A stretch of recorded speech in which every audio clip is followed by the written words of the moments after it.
Hey guys, I'm Luke. I'm a ski expert at Curated. I've helped hundreds of people find the right ski gear for them.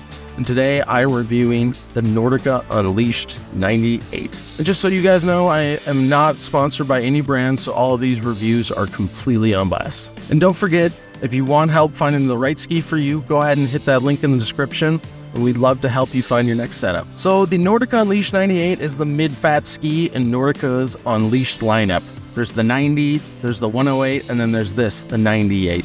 Nordica made the Unleashed to be a more freestyle, softer, more playful brethren to their ever-popular Nordica Enforcer line. So whereas the Enforcer has 2 sheets of metal, a flatter tail, this ski only has 1 sheet of metal and has much more rocker in the tip and tail than the Enforcer. My first impression of these skis is they are super fun. Surprisingly damp and surprisingly stable for me, being a bigger guy. They're not the most high-speed, hard-charging carbon ski out there. They actually have a fairly tight turning radius, but they felt really good underfoot. They had a really strong edge grip, which I was really surprised by. So if you're looking for like a dedicated carbon ski, or you're gonna be spending time mainly on piste, there's probably better skis out there for you. But if you want something that's also gonna be versatile off piste and in powder, or maybe you want to do some side hits or even spend a little time in the park, these are definitely worth taking a look at. There were a couple times I felt these skis were a little lacking. One was when I really opened it up on groomers. The tips and tails could just start to chatter a little bit. That being said, it wasn't terrible. The other time it was kind of lacking was just in really deep snow. I was just kind of wishing for a little bit more girth underfoot.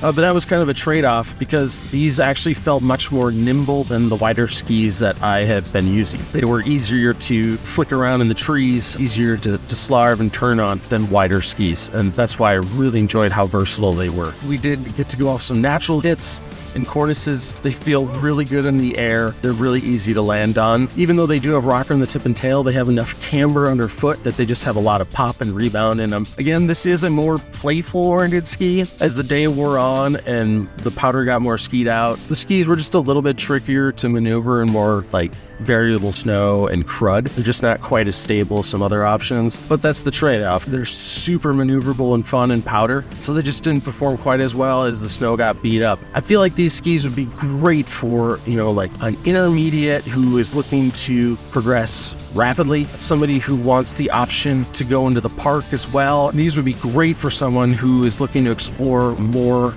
terrain off trail, who wants more versatility when it snows, and wants something a little bit softer, more playful for when you're going into more advanced terrain and skiing powder.